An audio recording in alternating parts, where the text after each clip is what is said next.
Sasha, if you're talking, you're muted.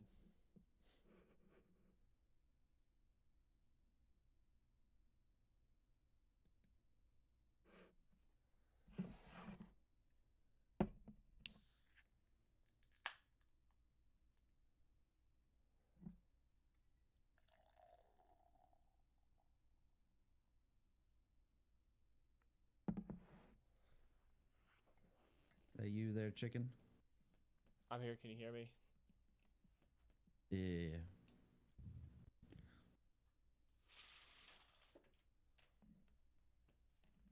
So what'd you think?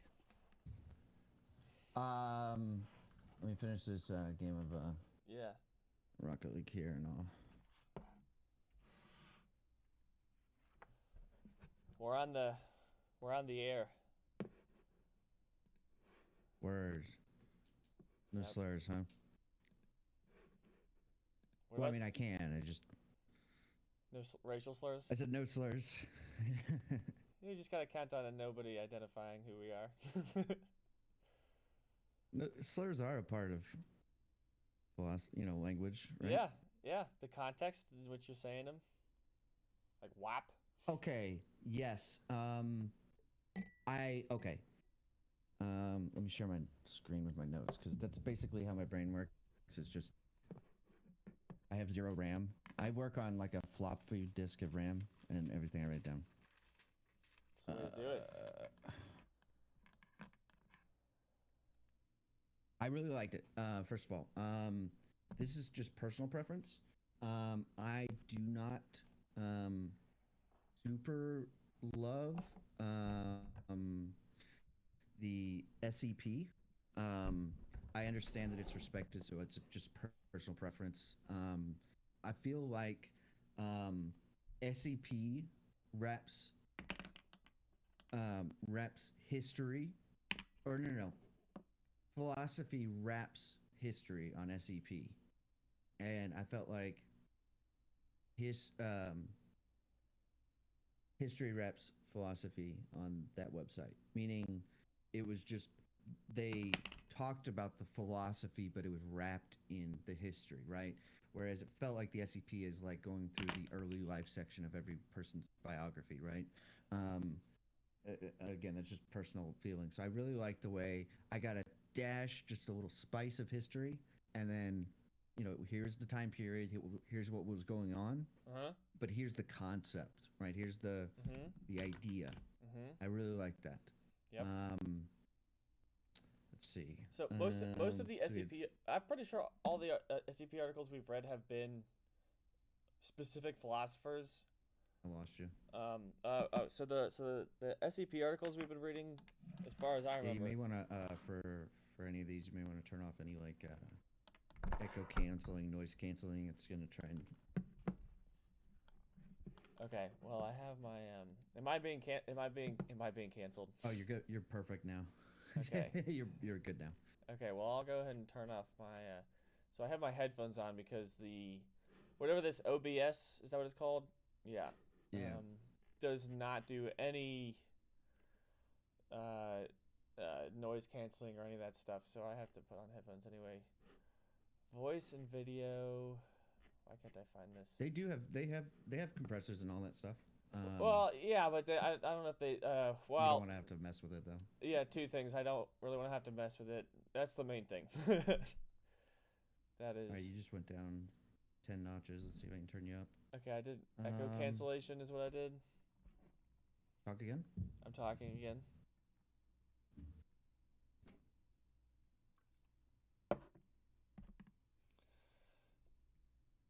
Yeah. So this one did do a whole lot of like. This is what people thought.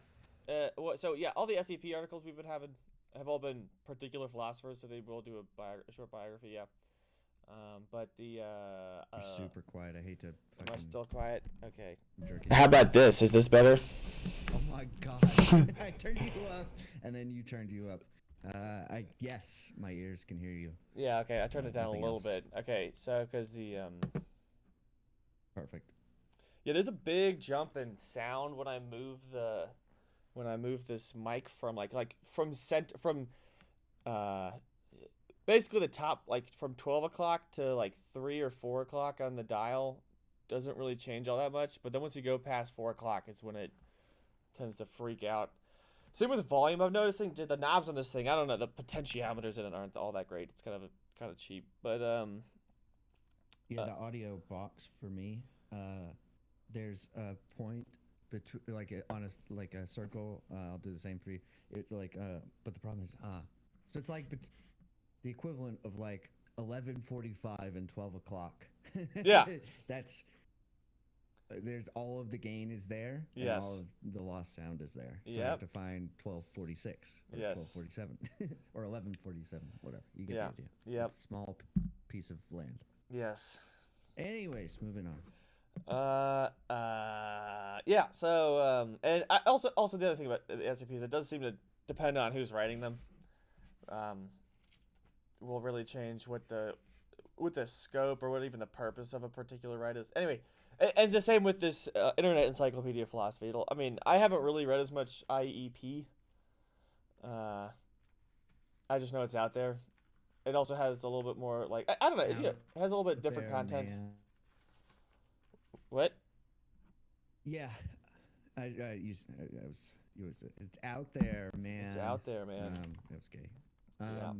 So the overall, I liked it. It was like any persuasive essay, right, or essay in general, right? Here's the main ideas. Now that you understand, they define their terms.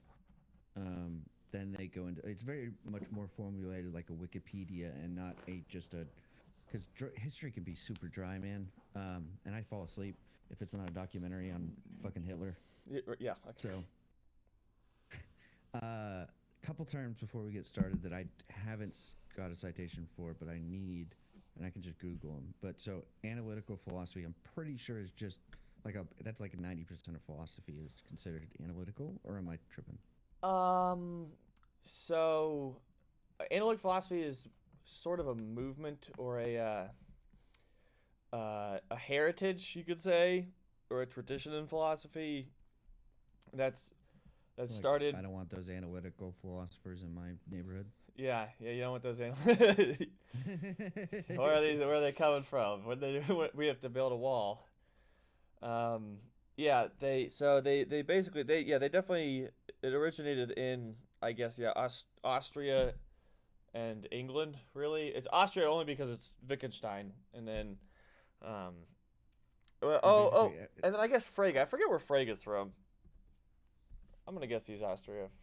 It was a German philosopher. Okay, never mind. So fuck it. Well, anyway, whatever it is, it's Europe. So which is not very interesting because all the other philosophy we're gonna mostly talk about is all European anyway. But basically centered around like talking about language, formalisms, and really what it comes down to for the most part is the like passing on of from like teachership to studentship, and then that student will grow up to be a teacher, and then he or she will have students, and then those students will grow up and have students of their own. To some degree, yes, it's like mostly like, and then so besides the student teacher, his heritage, it's also like the types of questions that they're concerned with, which largely does have to do with language. Language is a central topic. Whereas because the first person is Frege and Frege and Wittgenstein. Frege and Wittgenstein. Okay, so I'm retarded. I was like, oh, I heard somebody say it Wittgenstein, but it was the AI bot who was just reading the text. Yeah. Jesus, I'm retarded. Okay, Yeah. so and it even says here it's contrast to other. So it's a philosophical tradition to a degree. I think that's a good way to kind of summarize what you said. Yep, exactly. And it started very late 19th century, early 20th century is when it started, and now it's kind of changed a lot, but it's kind of still around. Yeah, it's still around. Yep. I think that it was super interesting when they talked about towards the end about the migration of the Germans to the U.S. and then, of course, the information age, how all of that, I think, really, what's crazy is, like, speaks to the paradox of choice and all of that. Like, the more information we have and the more disparate things are, doesn't, like, you can have more information and be less informed.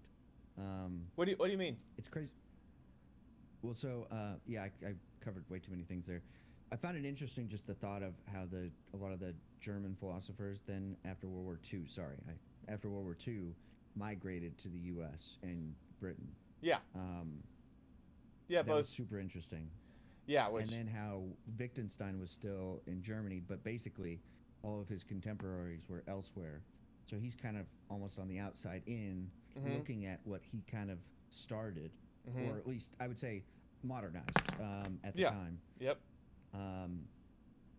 That was super interesting to think about, like how it all got fragmented from there. Oh yeah, and also that's how you can see how like American philosophy has definitely become analytic, because all the people in the analytic tradition moved away from out of Europe into the United States and then started teaching there. Whereas then you get whatever Heidegger, definitely not an analytic philosopher, definitely stayed in Germany and was definitely a Nazi. Right. And he's just right. Yeah. We're still alive today in South America, one or the other. Logical positivists and analyticity. Analyticity and logical positivists. So that's the second, and then a set of citations and then we can kind of dive in, and I have one last one. Okay. These are all kind of in the 40s period, or I would say early 20th century. Yeah. Yeah, into the 50s, I guess. Yeah. You're asking me what it is? I can kind of guess all of these from inference, but yeah, if you want to kind of in your own words. Yeah, I mean, yeah. So most of it, they really covered a good portion of it in this philosophy of language article. Yeah. So one of the logical positivism was trying to, I guess, define meaning in terms of reference. Things that the languages refer to. Oh. More specifically, with the sense datum or the stream of, incoming senses that we have, that the meaning of things really boils down to that, and you should be able to map all sentences into some type of referent sense data. Right, and I think that goes back to that meaning ain't in the head, which they ended up referencing at the end with Putnam. Is that, yeah, with Putnam, is that private language must not exist, or it cannot exist, I should say, better. Yeah. Yeah, and yeah, which so I think is yeah, that logical positivism would try to put the meaning in the head, because they're trying to say, oh, you have these mental events and that's what things mean. Whereas with I guess later Wittgenstein and I guess Quine, but Putnam is arguing that there's something that's, I guess, well, to one degree, there's not any sense data. There's not like a, fuck me, a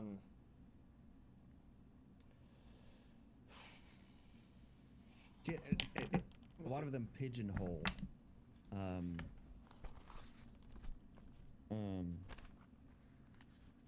the what do they call it? I have it here.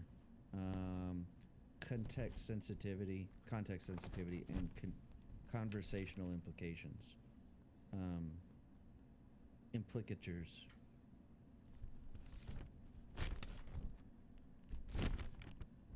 Yeah. Presuppositions. No context-sensitive words or sentences, but rather semantic minimalism in the views that there are relatively few. There are familiar categories like pronouns and indexicals. That was Kaplan. Yeah. That's much later in the terms of the moving forward. Yeah. And attempting to do a somewhat traditional symbol processing, which is a little bit kind of like the logical positivisms, but definitely more, advanced. Mostly that the meaning is in the words, that you can understand the meaning of a word Okay, within the word. Um, gotcha. No, that makes much more sense. So the meaning, that's fuck. The tough thing is that that applies to so much because it is meant to apply to so much. Um, so any example I pull could be applied to anything, or a good portion of what we read. mm-hmm. Uh, So we start with the referential theories of meaning, which so one of the 19th century guys that I kind of just ignore most of the time is John Stuart Mill, who I'm sure you've heard of, because of utilitarianism. He started that, from what I can tell, and he was really like for the mid 19th century and really even early 19th century. He's really the only English guy that did anything. Well, I mean, there's other people obviously, but that people really are like historically concerned with. And that so that like you have that words just have direct reference to objects in the world, and that's what the objects mean. But then you get into, that's when you run into problems of the meaning of like. So if that's the case, then something like Atlantis doesn't exist. That sentence should make no sense. I'm cutting out. So you can't have basically saying that the meaning of a word is simply the reference does not capture all of meaning because there's things that mean something but don't have reference. Uh, for example, the Atlantis, it doesn't exist, or it does exist, yes. or there's a lot of gold in Atlantis, or Harry Potter was raised by his aunt and uncle. Right. They don't actually And we would, exist. and that was what that stupid UT philosopher who was talking about water, right?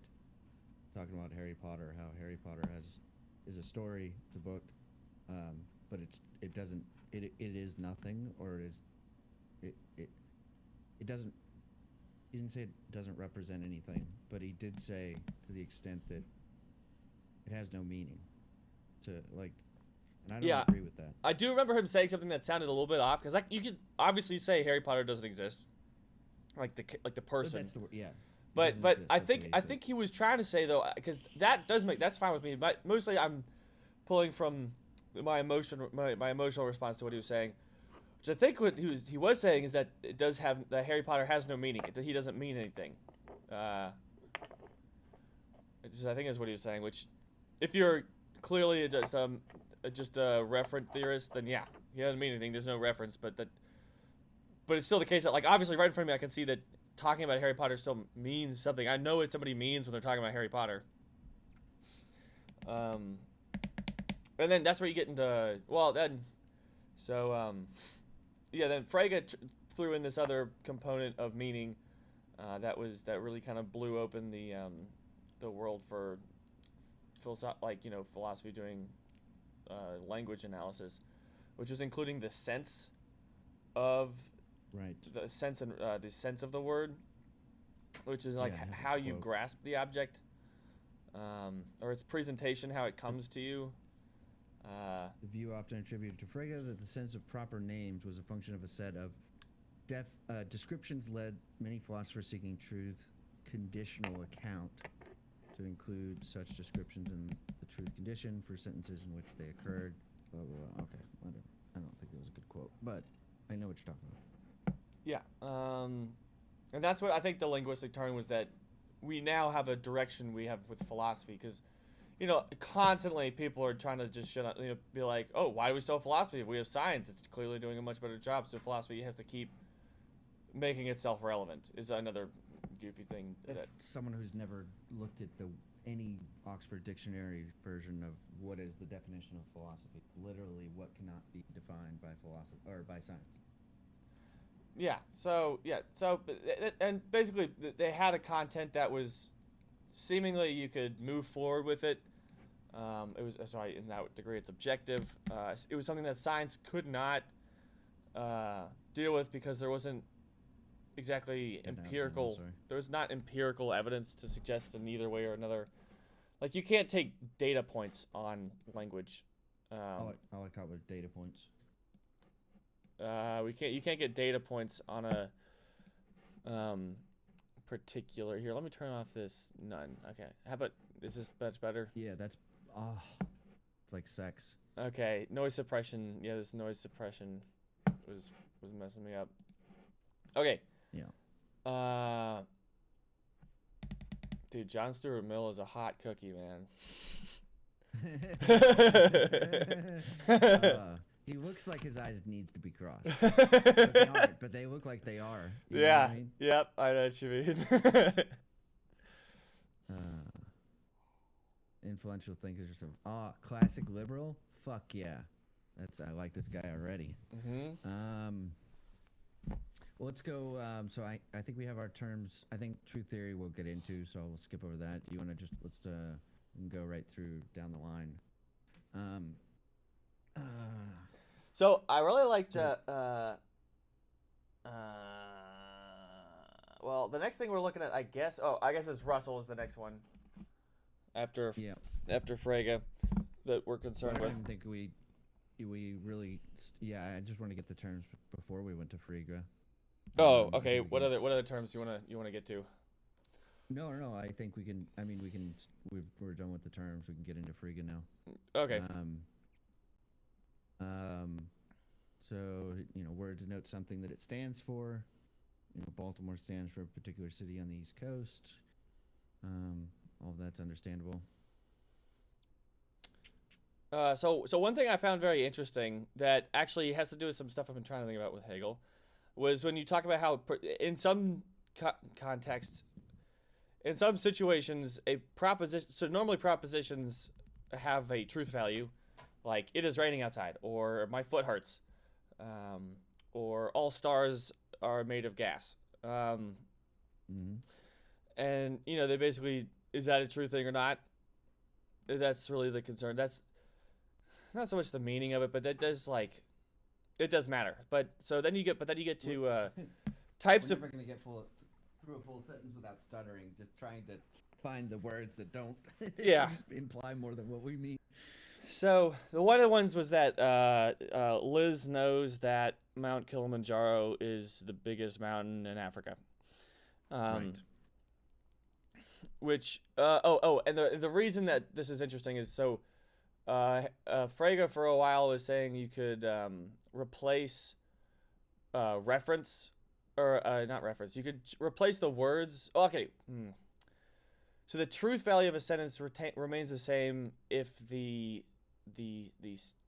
words change, but the reference are the same. So you could say there's an eagle on the top of Mount Kilimanjaro. I don't know how you're cutting out again. That could just be stuttering, or I can see this thing being stupid. Okay, I don't know what to say. Much better. Okay, so and then on the other hand, you also have so you have the one sentence, there is an eagle on the top of Mount Kilimanjaro. You can also say that there is an eagle on top of the largest mountain in Africa, and because if A equals A, kind of right. Yeah, so even though the senses are different, the reference are the same, and so if we know that one of the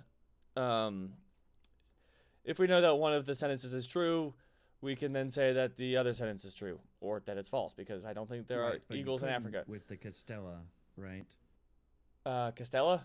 Oh. Well, yes, and that's because of the type of the content of this. Yeah, so Liz knows that Elvis Costello was born in Liverpool, and you can replace Elvis Costello with Declan McManus.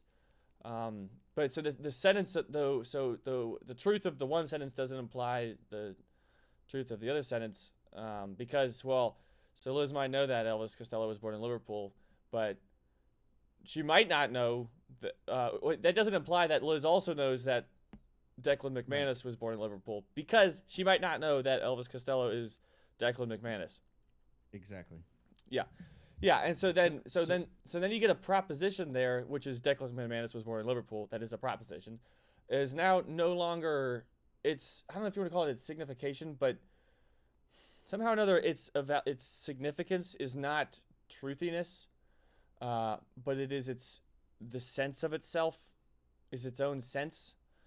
the whole proposition. So even the whole proposition itself has a referent and a meaning, and the referent of a proposition, normally speaking, well, is the truth. Is like, oh, well, is it true or is it not? This is, but then you get the sense of what the sentence is, and I guess, well, I guess what I now have to be saying is that what does it say? Not that, the reference of both these is not a truth value. Yeah, so the reference are no longer a truth value, but the reference are the sense of the sentence itself, which is wild to say, at least in that context. Yeah, so I thought that was very cool. I did take a class on early analytical philosophy, but that was a while ago, but so a lot of stuff is forgotten. But I do like this, and this I don't know if it makes more sense to me now, but maybe it made sense to me before. And so we had a conversation last night, me and Matt, and there was something interesting that came out of it. Is that people who, if you were to ask, like, your average Texan who lives real close to the border, do you speak Spanish? And they may, like, your person who will probably respond, yeah, I speak pretty good. And then they'll go, donde biblioteca? Yeah. Right? But then, if you speak to someone who is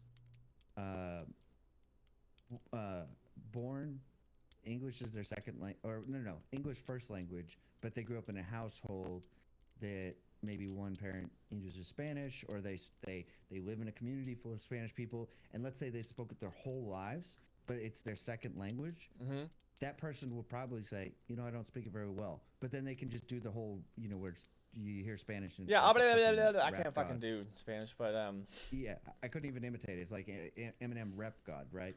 Like, it's like, but that person will say they're not very good at speaking Spanish. Well, sure. That also might just have to do with how smart the person is. But anyway, keep going. True. What I'm kind of getting at is that it's your knowledge of how much you don't know. Yeah, okay. Meaning that first person isn't necessarily smug. They just don't know how much they don't know, right? Because it's even if they, can get a taco at the fucking taco stand, right? They have no idea the depth, because a lot of people look at Spanish and go, it's such a shallow language. But a lot of times they're hearing a bastardized Spanish that is meant for the English to hear. And they don't know that they're in this bubble, right? It's not like they watch Univision and go, wow, it's so deep, So and that kind of goes back to at the end of this, I didn't feel, there's a kind of void feel where I feel like, even though I have more questions now, I'm trying to kind of, I know I learned more. You're talking about the philosophy of language? But it's not satisfying. Yeah. Yeah, you kind of got philosophy of language. You got a glimpse of it. It's not satisfying. It's not satisfying because I see how much more I don't know. So like at that, like a ground zero at me in my chair, I feel lesser than I was before, even though I learned a bunch. Yeah. Which is so weird. No, that's just, I mean, I think that means you're a good person.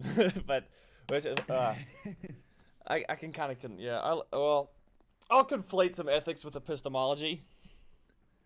But ethics. Ethics with some. You're a good person because you don't claim to know things you don't know.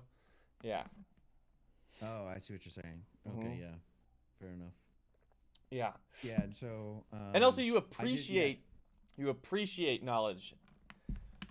Yeah, I don't know. This is not very an interesting thing to be saying. People who went to college were suckers. A lot of them are suckers. A lot of them are. And then like you hang around people that actually care about knowledge and spent the time to go to college. Fuck, if I didn't have ADD or whatever's wrong with my reading brain, like I would have totally gone to college. I love the education. I just like it in other forms. And so when you get around someone who not only has a degree but cared about learning, and cared about getting educated, and appreciates the knowledge, then it's like, fuck, I didn't realize how much I didn't know until I spoke to someone with the college education and tried to fucking go toe to toe on a topic they didn't even study on. They like Mm-hmm. they just have an understanding of how to navigate the world differently. Yeah.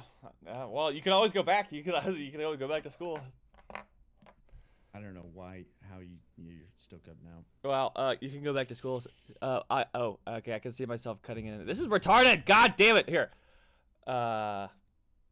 This is really this is very annoying. What is happening? Go to Discord. Make sure all this is off, like the echo canceling, noise suppression, and advanced voice activity. That might be it. Off. Yeah. Like, I don't think I turned that quiet, one off. and it'll still it'll still do voice activity, but it won't be fucking trying advanced to voice activity, automatic gain control. Okay, how about now?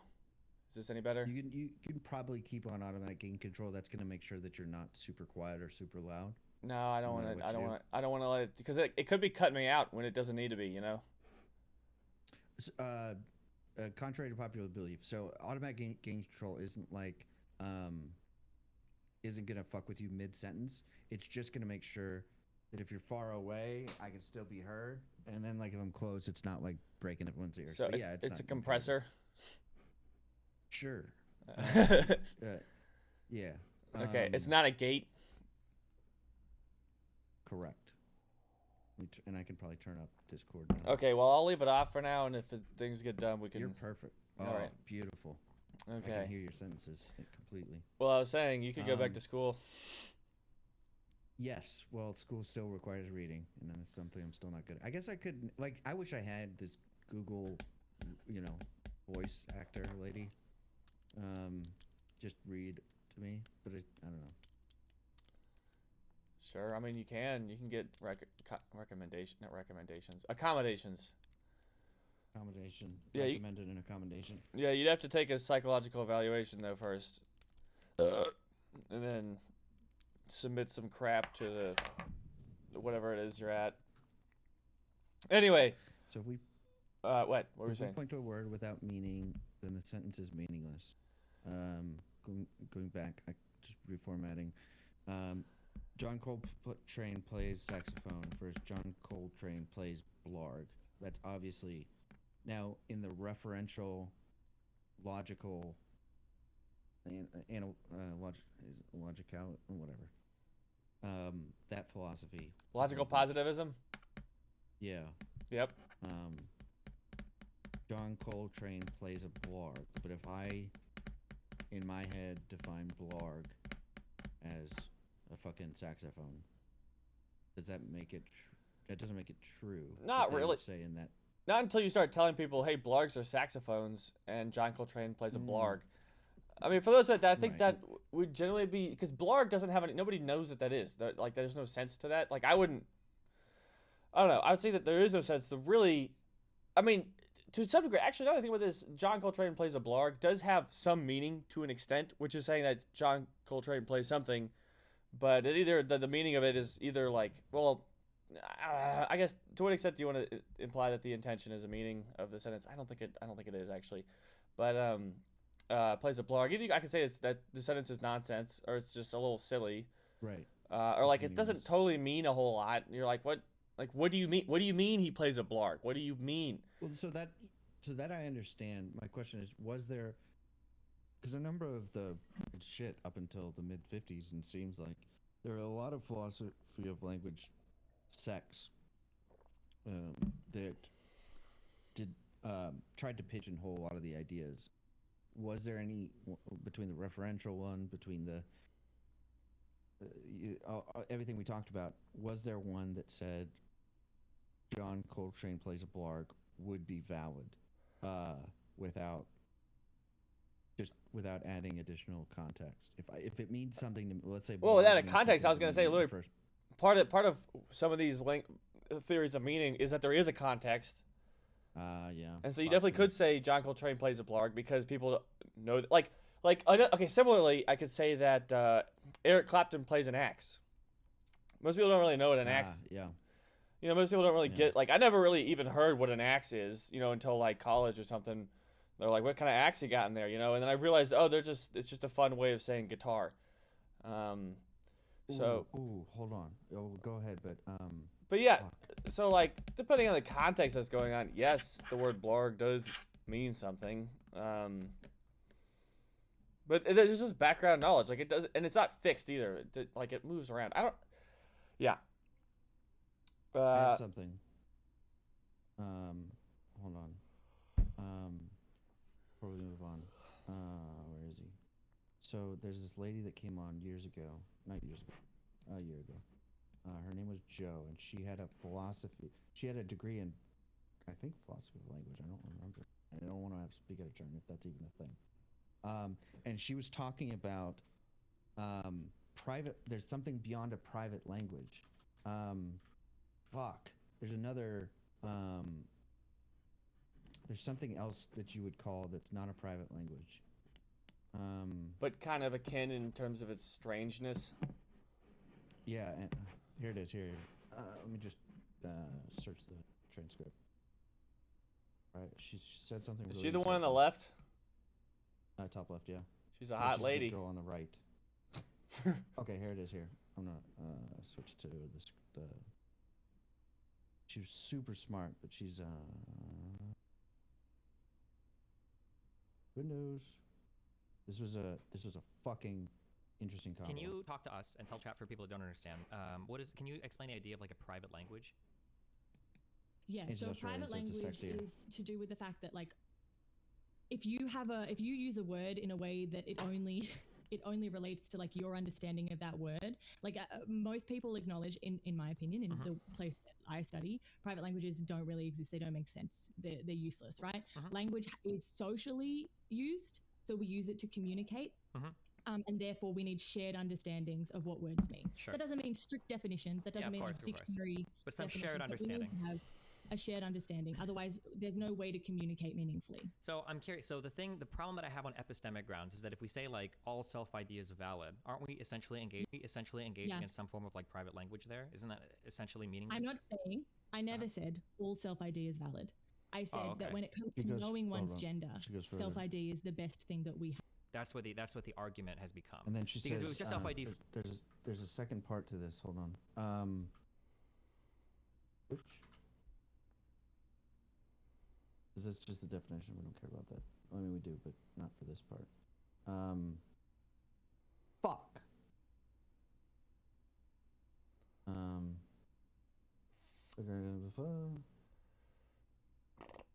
Oh, her mom. She was talking about her mom. Mom. She's not talking about her mom. Didn't talk about her mom. Mom. Maybe mother. Look. Whoa. Chemotherapy. Chemotherapy. I didn't know mother was a chemotherapy. Neither did I. Mother Appy. Mother Appy. Fuck me. Okay. I didn't want to do well, I swear. There. Oh. Ultimately is that when you try to push something from like an atomized liberal perspective where you're like I am I'm a dog, your own ability in isolation to change gender. There's a lot of work. So Butler's work really pushes on the idea of subverting gender, which is playing with the existing meaning of gender and extending it. So pushing the categories out. And that's something that I think a lot of people agree with as useful. But this idea of proliferations of gender as a way to sort of abolish gender, I just don't see working. And it's frustrating. And so that's where Wittgenstein would say that changing someone's mind is less argument and more conversion. And this is why, like, I don't care about that. Okay, well, I'm not going to bog us down with this, but there's another word for so she, from memory, she was talking about like in Twitch chat. I don't go to Twitch. I don't chat. I don't do any of that. But there's like emotes, right? And every community has their own, right? An emote?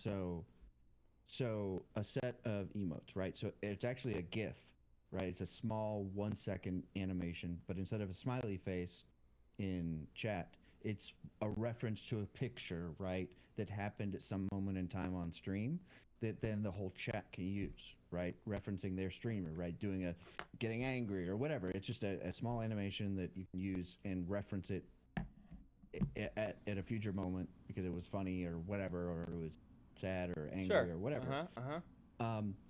Other communities can bring that emote with them, and the people in those new communities sometimes don't know that reference, sometimes they do.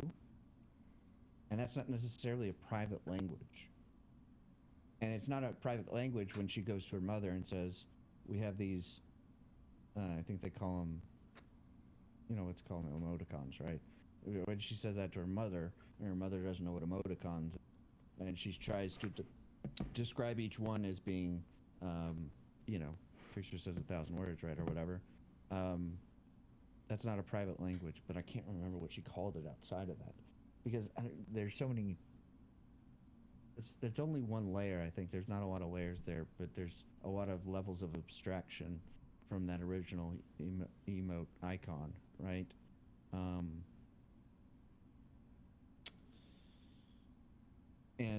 trying to... I wonder what we would consider that. Well, where there's like an image that to some degree or another is kind of a replacement for language, which we can do now, which is actually interesting. That we can just send images to people, and people, in that group or that whatever that Twitch group, they have. I mean, it's not a private language. It's not private to a single person. It does mean something to a group of people. So I don't know exactly what. Well, it's not universal, but I don't really see there being a. I don't really see that. That's not an example of a private language where it's one single person. It's right. It's localized. Definitely not. Right. Because a private language would literally be one that could not be referenced.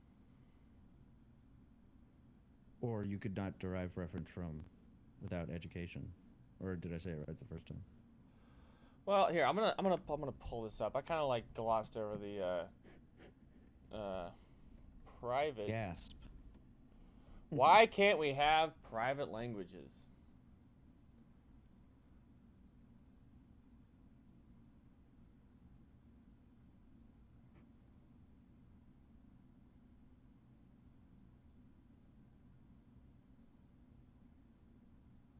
I'm not going to spell Wittgenstein right.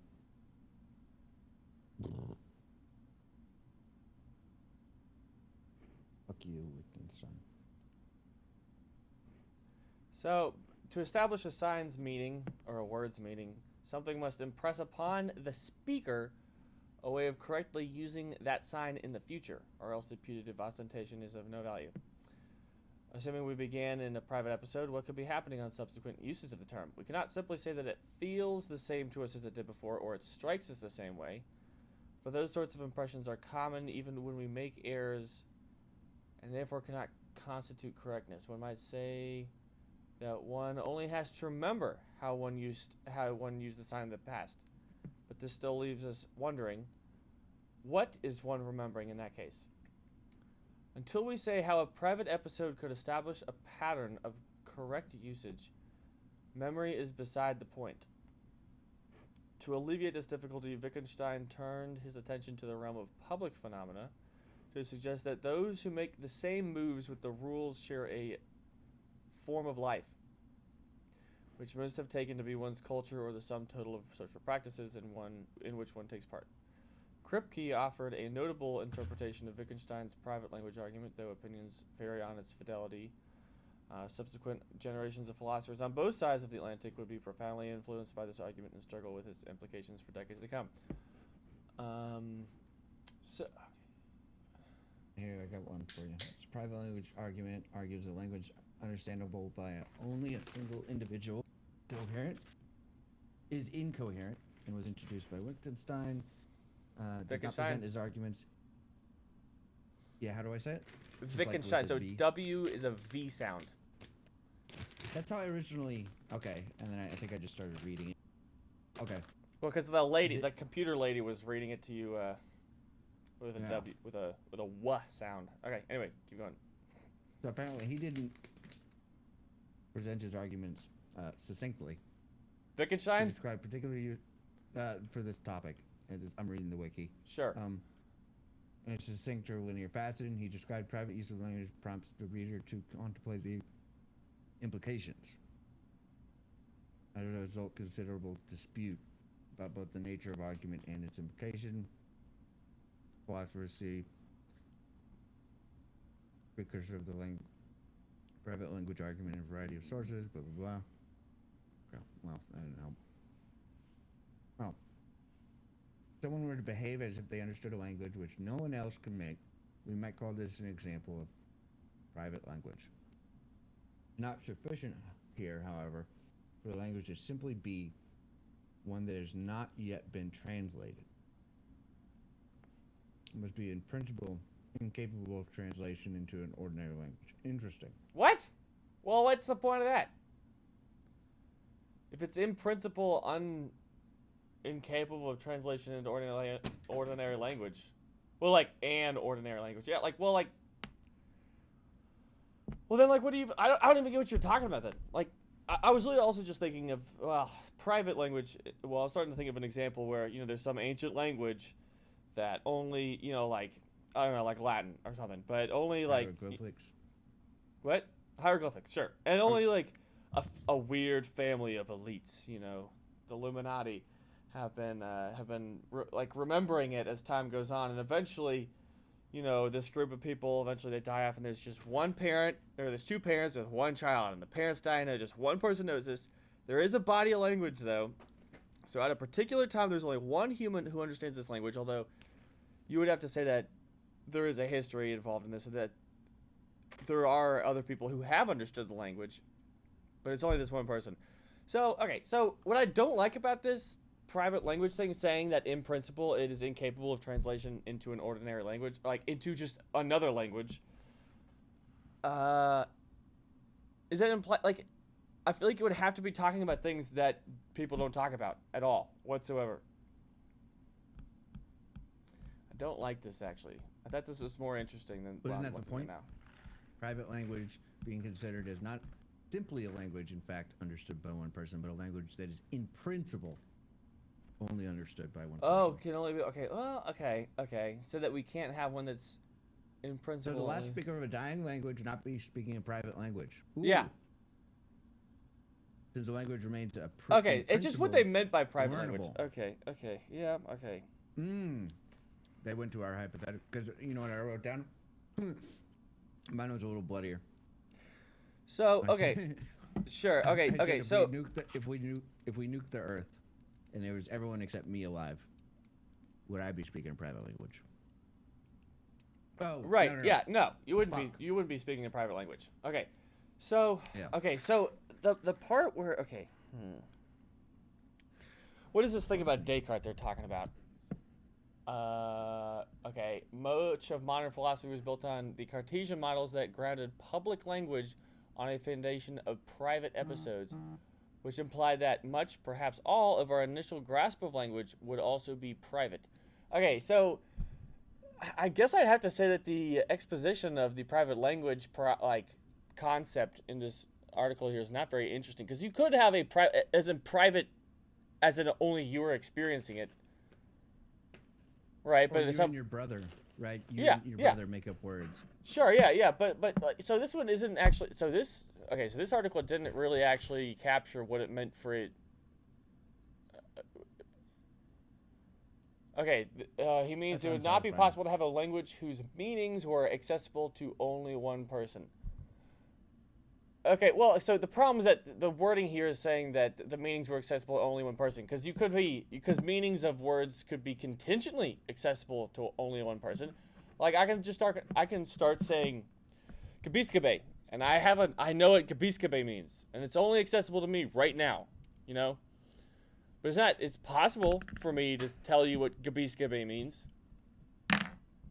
But he didn't say that the meanings were impossible to be accessed by other people. He said that it's only accessible to one person. Yeah. You know what I mean? Like similarly, like my bank account is only accessible by me. Right? But I could just give my password to other people, and then they would be able to log into it. Yeah. Okay. So Or this. you could Okay. transfer money, and and then they have access to the same. Yeah. Well, no, but you're talking about your private account. not necessarily the money they're in. Yeah, I'm talking about the account. Yeah, I don't really care about the money, but so this one didn't really like.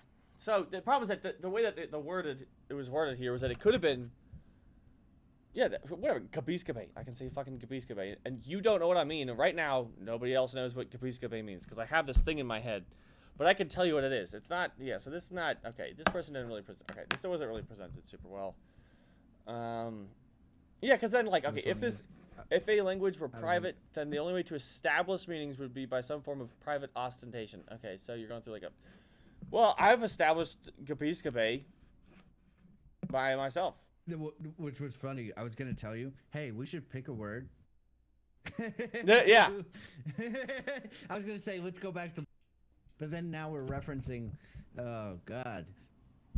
Yeah, now we're talking about Gabiskabe. Now we're talking about a new thing that's only in your head because you're holding that meaning. I keep my Gabiskabe on lock. Proposition has a statable... back to the proposition section. Proposition has a statable meaning only if it makes a verified difference, whether it is true or false. Proposition which is such a world and saying whether it's true or false simply says that there's nothing about the world. It is empty and communicates nothing. It can give it no meaning. Blah, blah, blah. Well, what if I could verify it?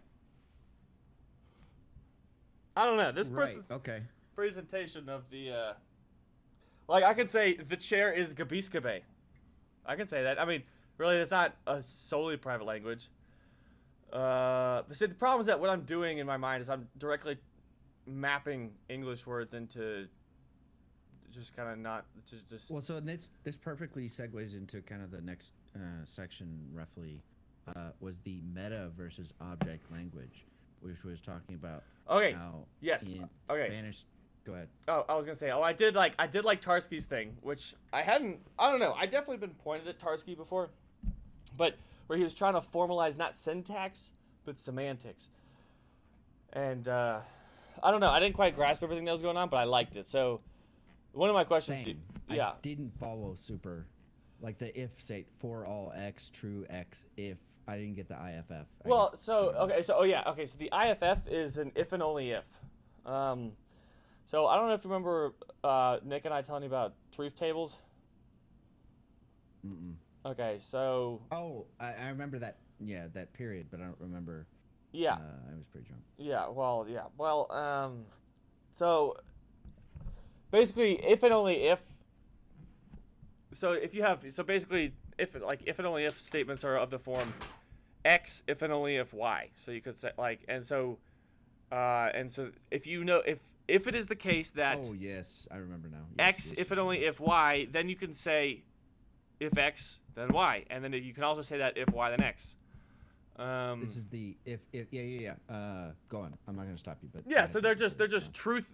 Basically, the two propositions on either side of the if and only if are truthfully equivalent. Right. This here, no. But hold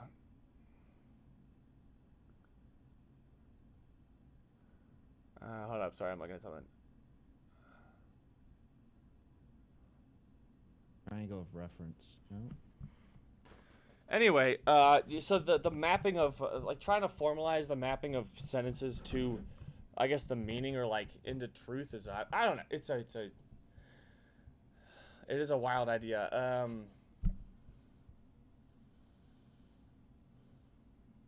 Let me look at this. I was too excited to write down anything. There's one where I mentally took note that I liked it so much that I would definitely come back and look at it, so I didn't write anything down. Oh, I did write stuff down. By the way, without that conversation regarding coding and for and functions, I wouldn't be working on any of the projects I'm working on because they're all object and function based, and basically all of that conversation got me to look more into functions, which got me more into coding, which got me on all these there's a lot that stemmed from that. So awesome. It went, yeah, it's crazy. That's good. Yeah.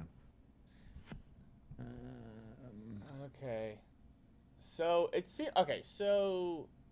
so one thing that's interesting, no, I don't know, I'll note is that a lot of this paper ended up branching off, at least as the future went along, is that there was a branch between our meanings in the words themselves, like are just symbols just cups for meaning, like, and the meanings are just in the cups, Right. or is there, like, to what extent is use and context relevant to the meaning of a sentence or a word?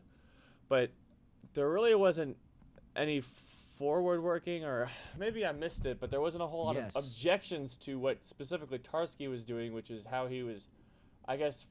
There were objections. Okay. About like the satisfaction relationship between sentential functions and arbitrary objects. I have a problem. What? But no, yeah. But anyway, so Conversation. there Go really ahead. wasn't. Well, I just want to close what I was saying before it's nonsense. The Tarski thing wasn't really ever like, what's going on into the future? Did people just forget about it? And that's really all I want to say. All right, go ahead. The problem, I think, one of the big problems with conversational implicatures, fuck that. Yeah, word. you got it right the first time. Yeah. Is it feels like an easy out. Is it feels circular. But it's probably not. But it leaves so much open-ended, unsatisfactory answers. What? No. Okay, so implicatures. But a reference, the original, right? Is a context is a reference to.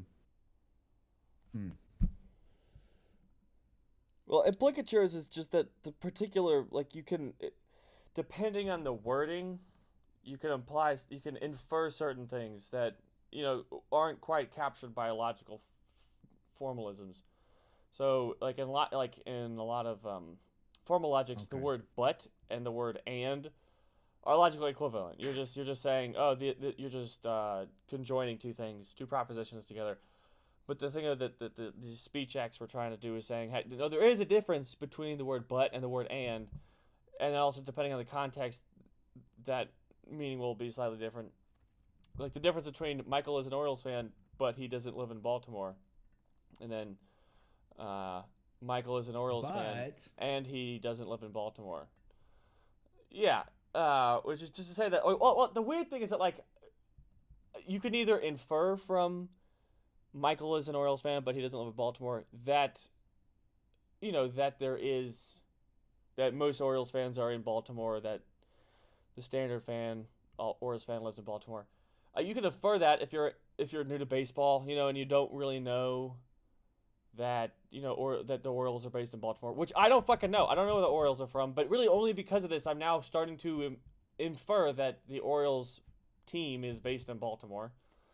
Which would be funny if they weren't and they were just saying that, because I definitely now believe that. Right. The way I wrote it down was, if I were to say,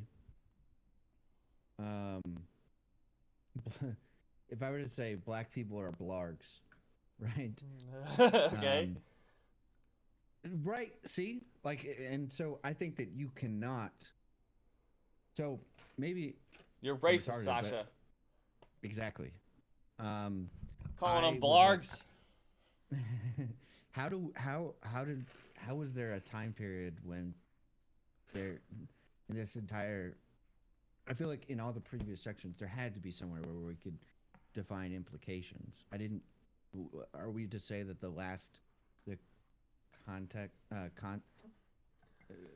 connotations and the sentence implicatives were never in any of the previous works? Yeah.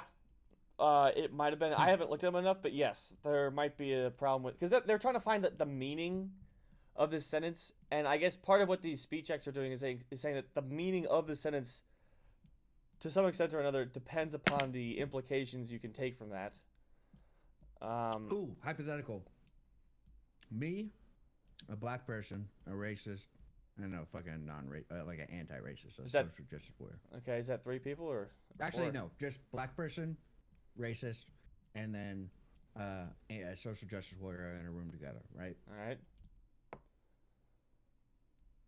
Now, if I say black people are blargs,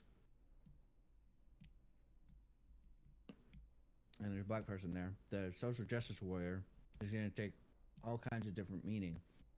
But that meaning they're gathering isn't a private language that only they have access to, right? Uh-huh. The implication there is important and can be translated, so it's not a private language. All right, I'm kind of ad hoc walking my way through this. And then the racist has no, or let's just say, yeah, just the racist doesn't take anything, or that just the, we'll call him the racially ignorant, doesn't think of that as a sentence with any implications. Mm-hmm. They're speaking the same literal language, but the context is extremely important because we're in Alabama. I don't know where I was going with that. I do like what you're. Well, I don't know where you're going with it either, but I now have thoughts where, if you were, I'm not gonna throw my hat in. Yeah, yeah, I like it. But I mean, it is an interesting thing to say that like you could just go. I mean, people would probably be annoyed at you. First off, I could say that they'd be like, "Why are you? What are you saying? Like, what do you say? What's going on?" Because generally, not making sense. People don't like that because it shows a display of you can't trust them, and people don't like people they don't trust. So in the context that blarg doesn't mean anything, it means that you're saying something that doesn't mean anything, which means you can't show the truth, which means we shouldn't trust you. Right. Yeah. And then if And you that's just the go, hey, I'm not psychology of saying anything. I just wanted to see what you were going to say, you know? Like, then now they see you as a low-key kind of person where you're just fucking toying with things. And depending on who the person is, then they would either appreciate or dislike that. Like where you took it. Because I'm just imagining, because I've been in a situation where I said something that just, I don't know. Like, situationally or contextually had very different implications than in any other context I've been in, which was, where are you from? I asked a person, and normally you're just like, oh, this is where I'm from, or like you say, like, I'm from this place. Where are you from? Yeah. It could be said many ways. Yeah, where are you or taken from? many ways. Yeah, and yeah, I guess it could be like, like, what are you? Yeah, what are you? But yeah, like the way that I said it contextually in other contexts is very normal. It's either saying basically it's just a way of, the subtext is, hey, I don't know you, but I like you enough to want to know more about you. So let's learn about each other, you know? But in the context, I guess it implied that you're not from where I'm from, so I'm not going to like you. Why are you here? Like, go back to where you came from, right? Could be. Yeah. It's always hateful, but it also can be very contextually racist. Mm-hmm. I don't know. But I do think that when people were talking about before the meaning of sentences where they're talking about Mount Kilimanjaro and stuff, I don't think they were really paying attention all that much to inferences. Mount Kilimanjaro is a black mountain. Oh boy. Oh, hey, who? It's an N-word of a mountain. Yes.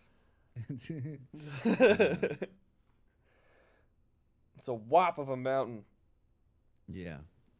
It's a bean of a mountain. I don't know. So, okay. Well, now that you have taken a look at this and you have recognized that there's lots of things you don't know, what would be things that you would want to know? So I'm going through my notes and see. Before I go back into my notes, so I feel like there are words that mean the same thing, specifically in the meta of this, right? Meta language. So, reference symbol, reference to the thing, and then the object, and then there's a lot of words that mean similar things that over time get used in different contexts but mean the same thing just in this article, right? Because there was at some point where someone changed from was it mean to sense, right? Mm-hmm. And then there's the symbol, and then there's the reference to this. Okay, so I understand that. I wanted them to. I would love, and this isn't even article worthy. I would love to read Wittgenstein because he's just fucking. He comes up so much, and he looks like the Unabomber. In all of his pictures, it's He looks insane. like the Unabomber. Yeah, look at this face. What? And then there was like on a page I was on earlier, he's like in a side piece in a picture, and he still has crazy eyes, and he's not even like, just, like what the fuck. So yeah, he's got some issues, and I like people with issues. So He definitely has yeah, issues. I really want. I definitely want to dive deeper into him. Okay. Doesn't have to be now. I would love like a fucking like here are all the words we referenced. Oh, here are all the words in this article, and here's the ones that overlap, like a Venn diagram of the words. Which ones are exactly the same? Mm-hmm. And which one's changed? Which one's changed over time? Like so, like reference, symbol, sense, meaning, and yeah, I think that kind of covers it. Sort of. It probably doesn't, but those, Well, it's something you can't just Google dictionary them. No. Okay, so I guess I kind of, so at least for the reference, symbol, and meaning. So it seems like as far as like, well, reference is more or less what is there a object or group of objects or processes in the actual existing world that are picked out by a certain word. So like Harry Potter doesn't have a reference, but the first Harry Potter book does. Well, that's not very interesting.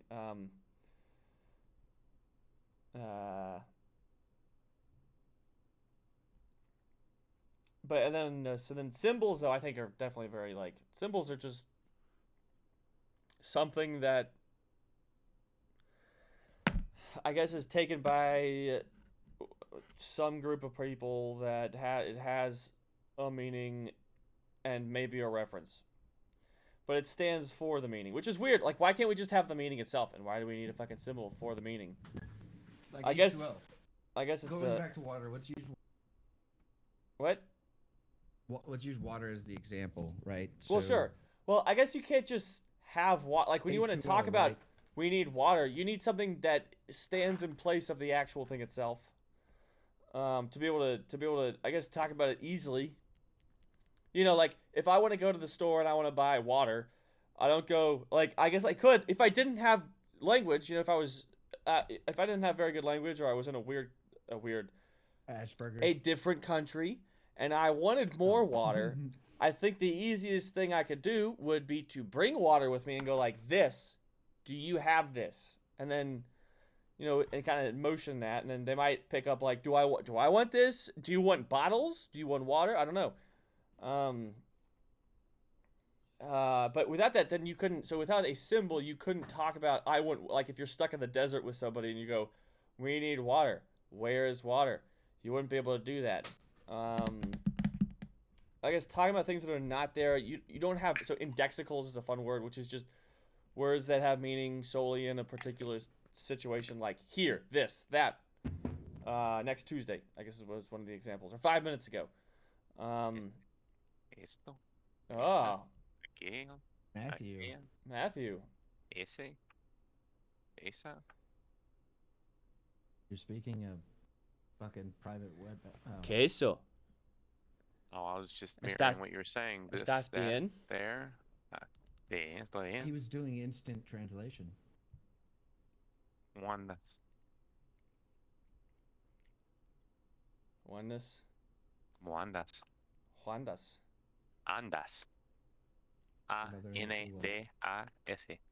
Andas. ¿Cómo andas? ¿Qué es his como last name. andas? How's it going? Oh, como andas? Okay. How you walking? To be direct, yeah, slang. How you walking? Yeah, how you walking, man? I like that. I do too. It's great.